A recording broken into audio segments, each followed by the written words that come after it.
మన ప్రభువును మన రక్షకుడునైన యేసుక్రీస్తు ప్రభు వారి పరిశుద్ధమైన నామంలో ఈ ఉదయకాల వాక్య ధ్యానంలో వీక్షిస్తున్న విశ్వాసులకు, సంఘమునకు, సేవకులకు, సకల పరిశుద్ధులకు దేవుని కృపయు, దేవుని సమాధానము, ఆయన మందిరంలో దీవెన మీకును మీ కుటుంబములకు కలుగునుగాక.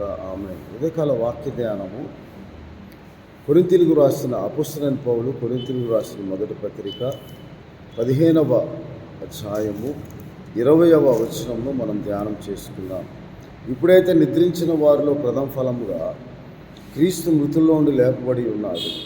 మనుషుల ద్వారా మరణం వచ్చిన కనుక మనుషుల ద్వారానే మృతుల పునరుద్ధానం కలిగింది. గడిచిన 40 రోజుల కాలంలో మనం ప్రతి సంవత్సరం గుడ్ ఫ్రైడే సమయంలో 40 రోజులు మనము శిలువ ధ్యాన ప్రార్థనా కూడికల్లో పాల్గొంటాం, ప్రార్థన చేస్తాం. అలాగే పునరుద్ధాన పండుగ రోజు కూడా మనము పునరుద్ధానం గురించిన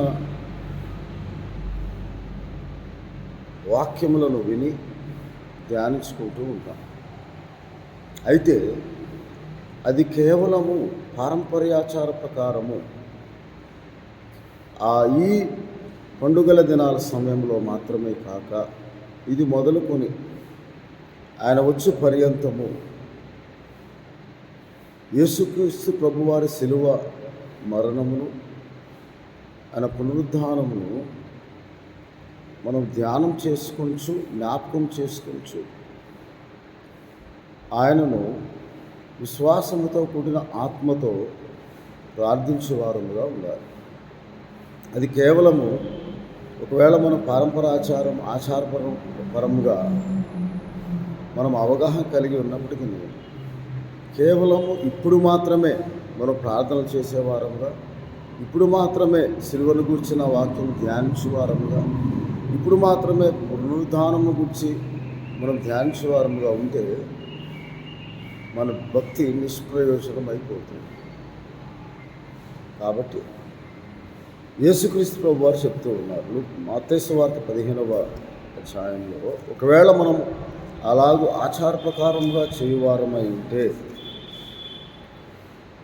15వ అధ్యాయం 6వ వచనం, మీరు మీ పారంపర్యాచారం నిమిత్తమే దేవుని వాక్యం నిరర్థకం చేస్తూ ఉన్నారు.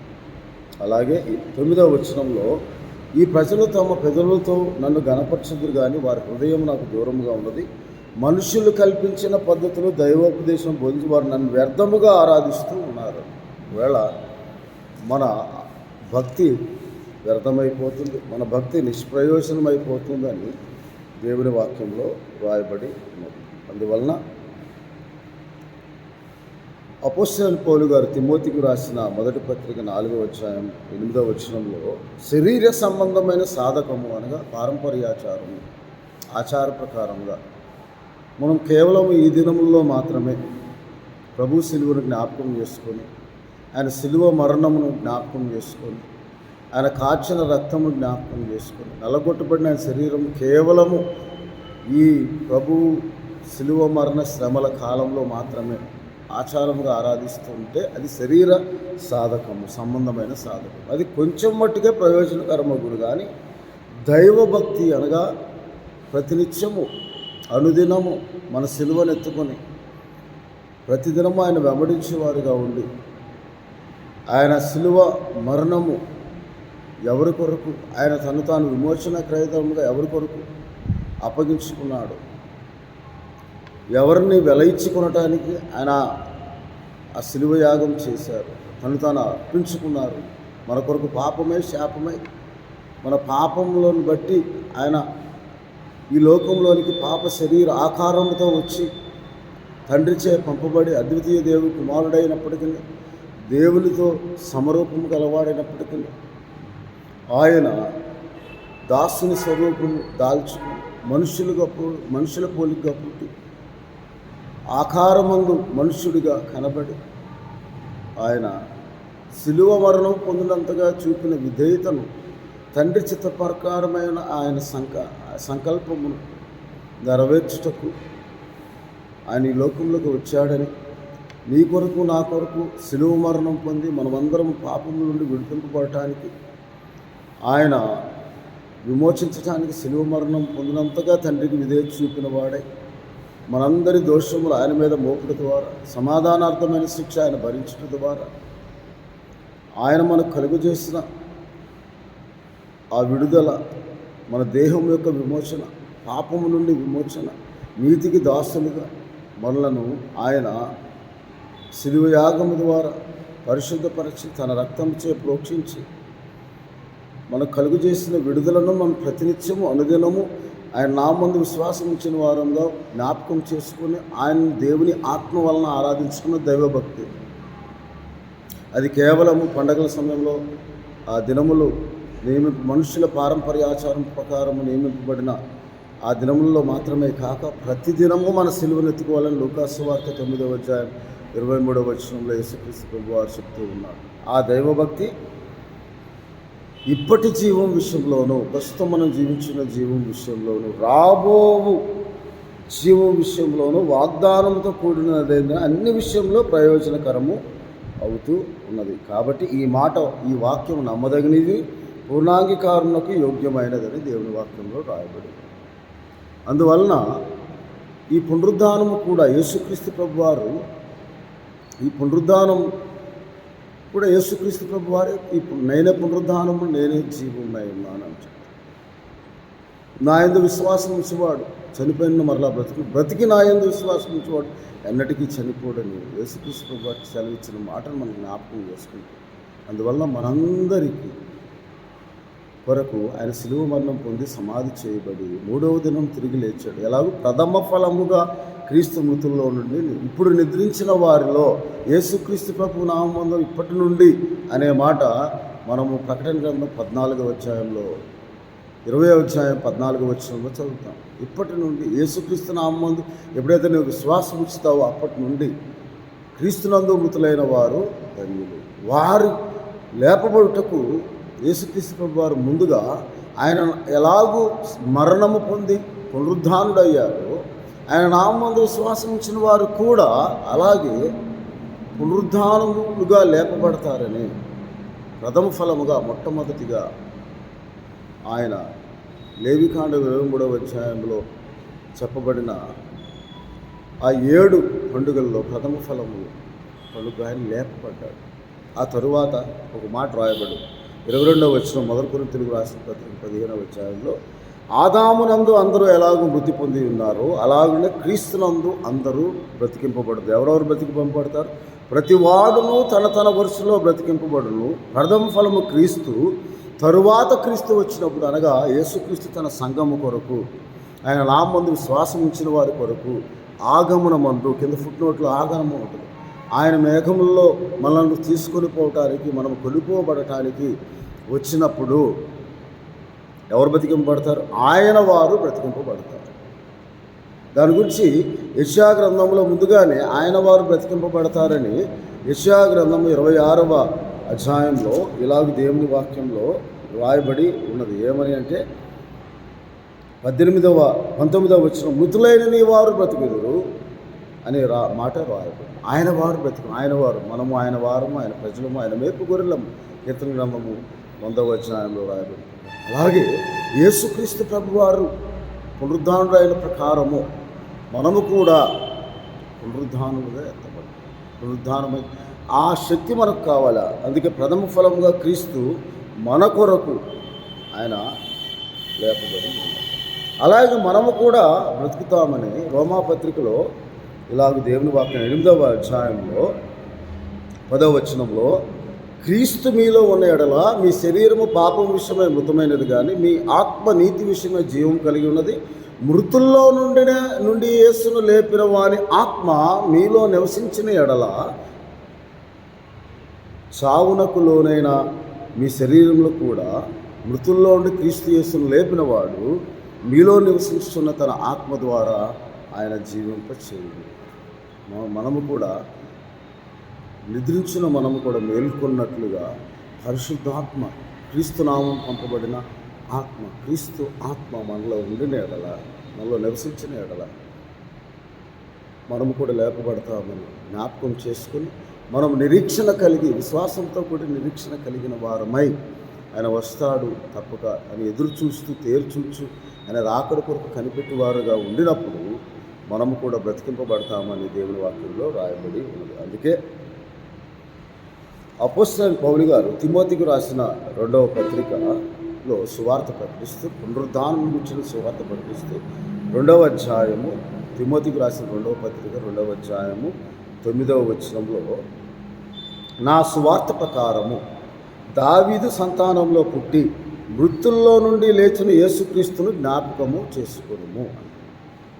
మన ప్రతి దినము ఆ పునరుద్ధానం కలవారమై, పునరుద్ధాన నిరీక్షణ కలవారమై మనం ప్రతిదినము ఆయన లేపబడిన విధానము బట్టి ఎవరి కొరకు ఆయన పునరుద్ధానుడయ్యాడు, ఆయన ఇప్పుడైతే లోక పాపము మోసుకొని పోవు దేవుని గొర్రెపిల్లగా వచ్చి నీ కొరకు నా కొరకు, నా పాపం నిమిత్తము నీ పాపం నిమిత్తము శిలువ మరణం పొంది రక్తము చిందించి రక్తం మనల్ని ప్రోక్షించి ఆయన నామందు విశ్వాసం ఉంచిన వారు దేవునితో మనల్ని సమాధానపరిచి క్రీస్తు రక్తము సంధిచేయు రక్తమని, సమకూర్చు రక్తమని, సమాధానపరచు రక్తమని మనం గమనించి, అలాగే దేవునితో మనం శత్రువులమై ఉండగా అనే మాట రోమపత్రికలు చదువుతాం.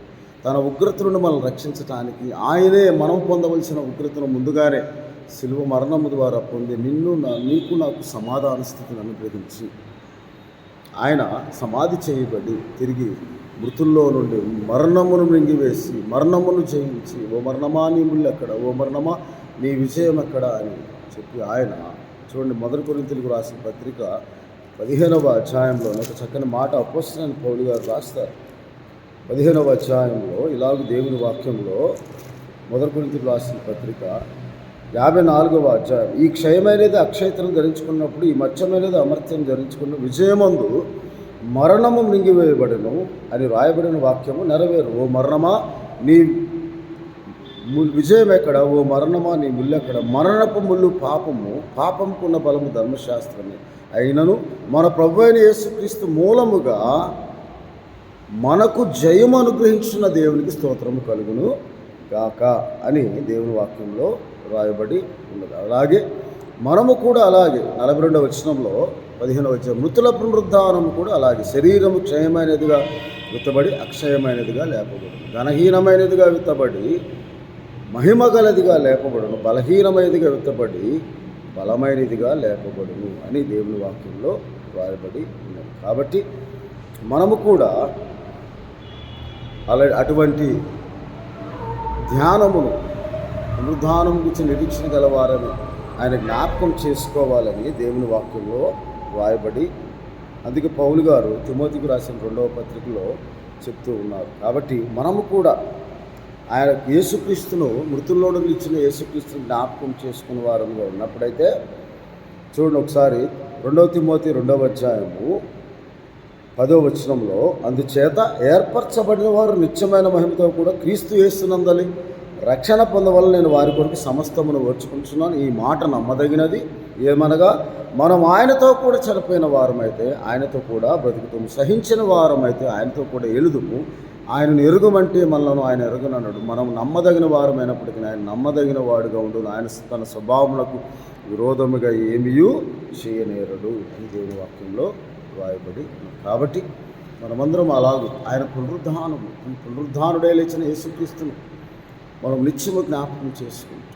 ఇది మొదలుకొని నిరంతరం మన నిరీక్షణ, విశ్వాసంతో కూడిన నిరీక్షణ, మన నిరీక్షణ కర్త అయిన యేసుక్రీస్తు ప్రభువారు మరలా రాబోతూ ఉన్నాడని ఆయన నన్ను జ్ఞాపకం చేసుకొని, ఆయన నా ముందు విశ్వాసం ఇచ్చిన నన్ను జ్ఞాపకం చేసుకుంటాడని మనము యేసుక్రీస్తు ప్రభు యొక్క పునరుద్ధానం, శిలువ మరణం ప్రతినిత్యము జ్ఞాపకం చేసుకుని ఆయన కృతజ్ఞతాస్తుతులు చెల్లిస్తూ పారంపర్య ఆచార ప్రకారము ఆరాధింపక దేవుని ఆత్మ వలన ఆరాధిస్తూ యథార్థమైన ఆరాధన, ఆత్మతో సత్యంతో మనం ఆరాధిస్తూ ఉన్నప్పుడు మనము కూడా మన వరుసలో మనం బ్రతికింపబడతాం. ఆయన వారు మొదట బ్రతికింపబడతారని ఆ పునరుద్ధానం బలము మనం పొందినట్లుగా, పునరుద్ధానం యోగ్యులుగా మనం ఎంచబడినట్లుగా మనమందరము ప్రతినిత్యం ప్రార్థన ద్వారా యేసుక్రీస్తు ప్రభు వారి యొక్క శిలువ మరణము జ్ఞాపకం చేసుకుంటాం, ఆయన పునరుద్ధానము జ్ఞాపకం చేసుకుంటాం.